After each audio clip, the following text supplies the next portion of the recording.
at the end.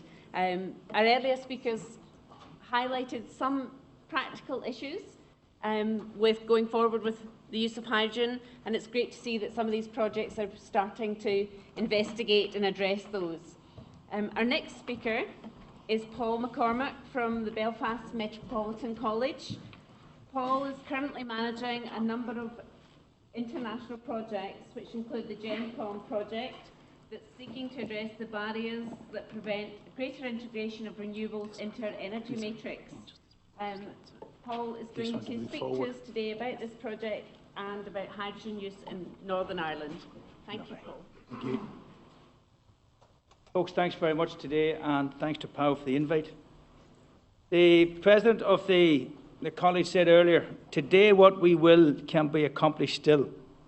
There's a saying in Irish, Ní hurt le chéile, is no strength without unity. And some of the presentations you see here today, we're all working in the same field and we're all sharing information for the benefit of Ireland and the partner countries and ultimately of Europe.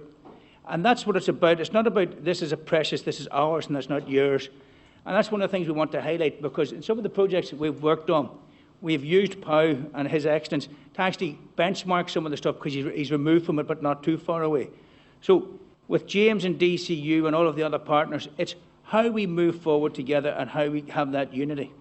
And a couple of other things that the President talked about, being distinctive and open. It's that openness that builds the strength, that builds that we all benefit from. Headlines from Northern Ireland, July 2019. It's nothing got to do, Pau, with 12th of July marching, which you took me away from. I'll never forgive you. But in all of that, and even so, all of the headlines, all you read about is Brexit. What's going to happen? I live right on the border and I couldn't give a damn about it. Because here's the headline that strikes there. Last week or 2 weeks ago, Energia Group, who's one of our core partners in the project, have announced an investment of $3 billion. Now, they didn't say $3 billion in Northern Ireland or $3 billion in the south of Ireland. They said $3 billion in Ireland. Now, for those of you that don't know, Energia is owned by a venture capital company headquartered in the US. And these boys don't make investments of $3 billion lightly, without doing their homework, without doing due diligence, and without ensuring that they're going to get at least 40% payback. That's the profit margin venture capital companies work on, especially the American venture capital companies. And if they're putting $3 billion into this market, they have done their homework. They're not taking it on a whim. They're not going out like the rest of us 4, 5, 6, 7 years ago, working on projects, pathfinding, being knocked back, but having the stupidity and the Irish stubbornness to come back again and keep knocking the door. And that's the real headline. The majority of that $3 billion is going into the renewable hydrogen that they're working on us with GenComm, which, for the purpose of Brexit, is going to be in Ulster, the north of this island. They don't see the difference, because they see the all-island energy market. They're investing in an energy market. They're not investing in a country. They're not investing in a generation. They're not investing in a nationality. They're investing in energy. And that's what today's talk is about, that. And that's where all of the energy, if you look at all the different projects that's here, that's been talked today and talk about later on. GenComm is about securing energy-smart communities, delivering energy to those remote communities that traditionally are at the end of the supply chain. We now can disrupt that technology and put them at the start of the supply chain. We're working with McCormack in energy co-ops and the Valencia Island Energy Project. How can Valencia Island become energy self-sufficient? At the minute, they're at the end of a very long grid, and any time there's a storm, they're the first to be knocked out and the last to be switched back on. Communities can't survive like that. Communities can't be stable like that. And if you wish to retain your generations and your people on the island, you need to give them that energy security. Be it any sort of renewable, solar, wind, bio, offshore, onshore, producing hydrogen as the energy vector gives that stability and that security, and that's what we're looking at in GenComm. All of our partners from across Northwest Eastern Europe, it's all different parts of the Interreg model. We're just a different part of Europe, and that's the way they split it up. They're one of our most important partners. I'm here just because I like Galway, because we have one of the best partners in the project here, led by Dr. Rory Monaghan here in NUIG, and ARIA, who's developing the decision support tool, and Rory's going to talk just later on about that. Any project is only as good as its weakest partner and is better than its strongest partner, Go back to what I said earlier, is the strength of that. And we're ensuring that Ireland and Europe is, in my own fashion, ahead of the renewable energy curve. Last year, in the partnership meeting in Galway, we had the Minister then that launched the white paper on hydrogen as an energy vector, showing the opportunity for Ireland. And within the last 12 months, hydrogen is now on the government agenda, whereas 12 months ago it didn't even mention a line in the government agenda. You now have the government now looking at the opportunities, and it's looking beyond natural gas. And as was said earlier, it's not a panacea, one size fits all. It's going to be the mix of renewables. The speaker earlier talked about the mix of fuels and the mix of need for the fuels. It's also going to be a mix of renewables to provide the solution that people need. All of our partners drawn across, and we said from Galway. But the case for storage, one of the things we're looking at, and this again comes from investment. We can talk about all the great projects you want, but unless you have a company willing to put money into it. Energia owns 8 or 9 wind farms and the 4 or 5 more in the pipeline. The biggest blockage to wind farms in the pipeline is grid connection. There are no more grid connections, especially in the north of the island. If we're able to show that hydrogen as an energy vector can be used to transport energy and store energy in a different format, you now open wind farms to non-grid connections. Energia were, up until 3 years ago, were getting paid whether they had the turbine on or off. Think of how ludicrous that model is now, just 3 years later. Whether you put energy into the grid, you got paid, or whether you didn't put energy into the grid, you still got paid. Right? That model has changed in the last 3 years, and in one wind farm, Energia were going to lose £1 million a year. That's when the tipping balance for our project and a lot of other projects was reached. They saw an asset that they could switch off and they weren't getting paid for it. So any good economist, any good accountant, how to maximise the assets, and that's what they're looking at. Doesn't matter whether it was hydrogen, nitrogen, whatever it was, whatever project could give them to close that gap in their balance sheet. And that's what it comes down to. Any economist will tell you, how do you close the gap in the balance sheet? So when the turbines are turned off and not feeding the grid, they now can produce hydrogen as an alternative energy source, and an alternative energy vector that can be used for multiple uses. Electricity is quite limited. It can be transported, yes, but if we have hydrogen, it can be a fuel, it can be a heat, it can balance the grid, it can be used for ultimate different things.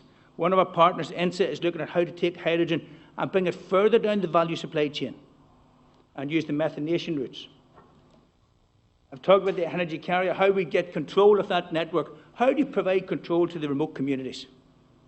Without billions, you've told if they want to expand the grid and make sure the grid is future-proofed, they've got to spend billions.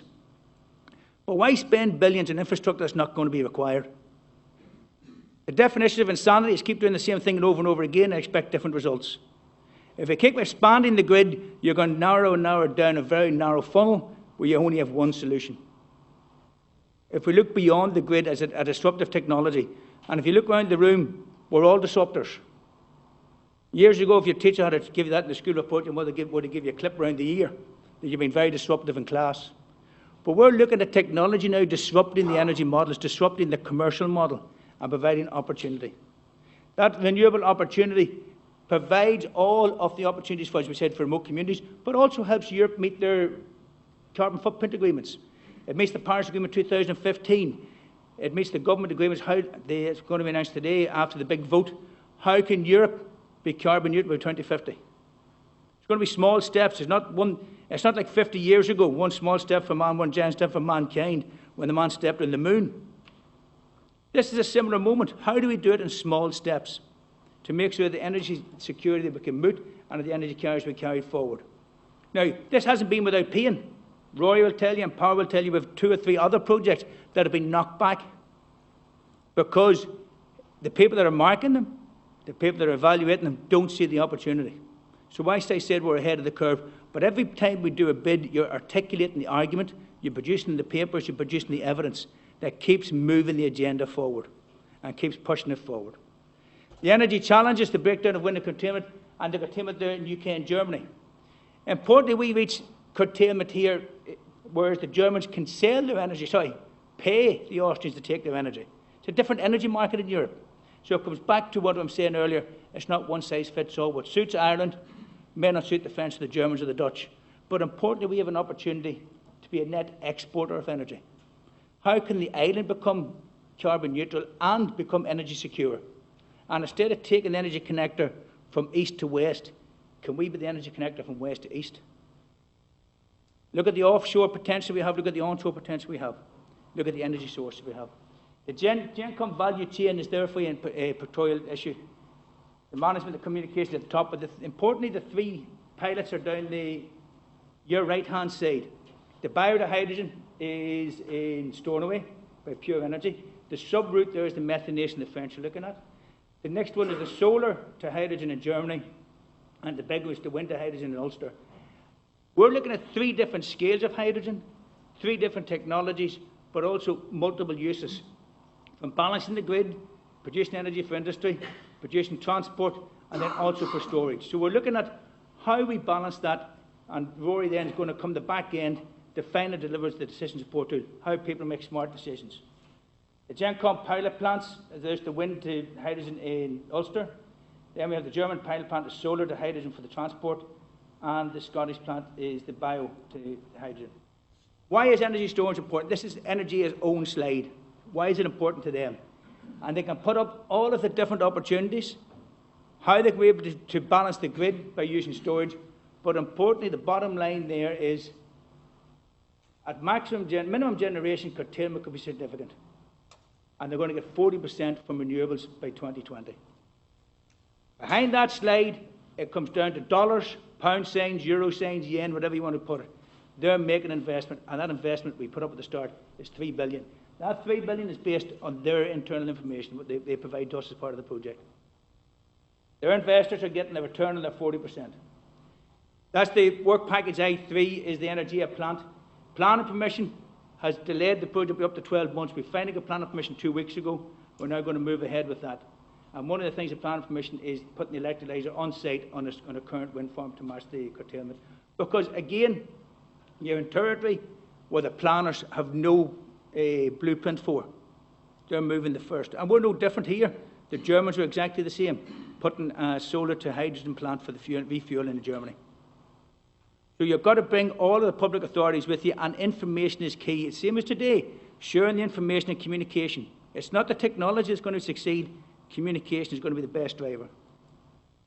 The wind to storage and then transport in the container tubes. That's the Viridian plant there in one schematic, where they're taking the curtailed wind from 12 turbines, 28 megawatts, through the control algorithms, balancing the grid or taking input from the grid as well, and then bottom right-hand side, transport it in containers to meet the transport demands.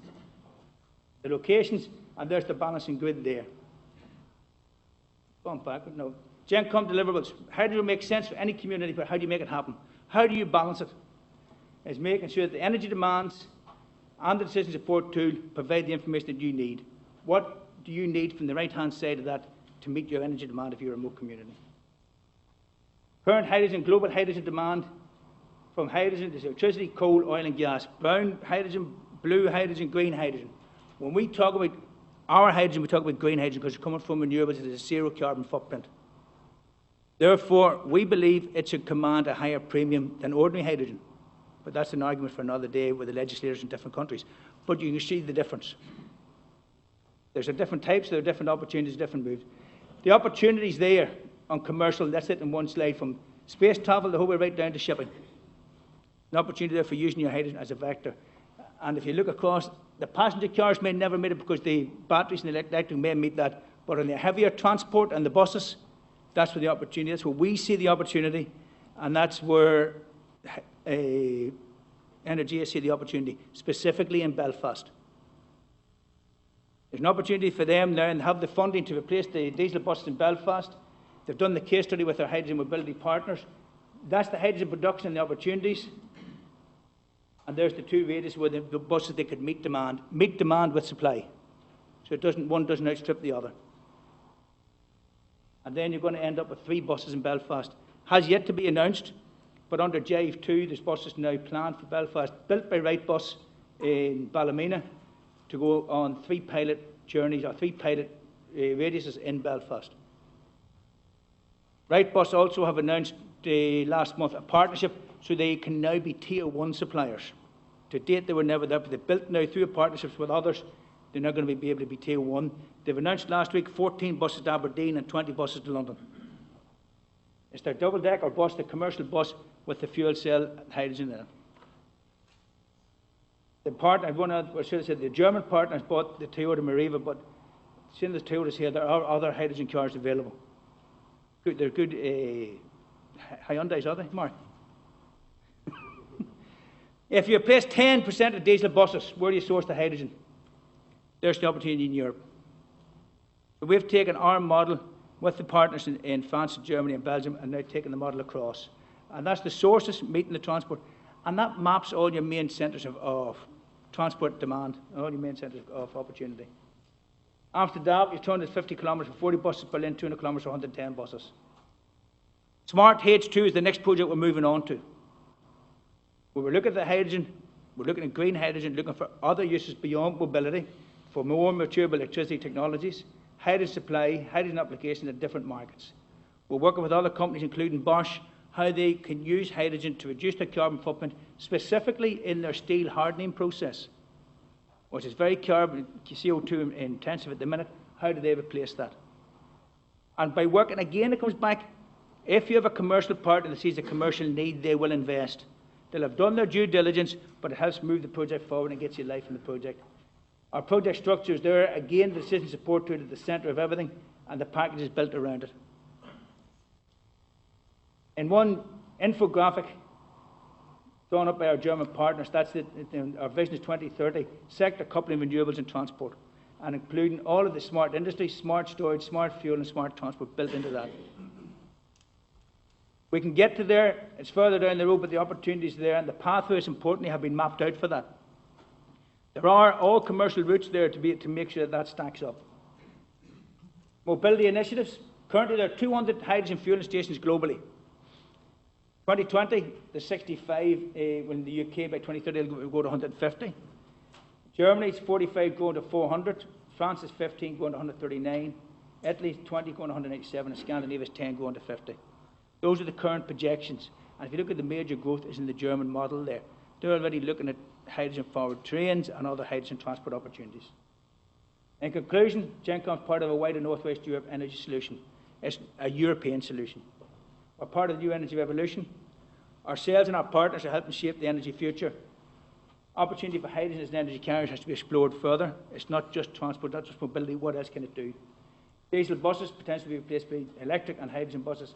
And hydrogen play an important role to increase energy security, resilience in renewable, rich, energy remote communities. Folks, thank you all very much.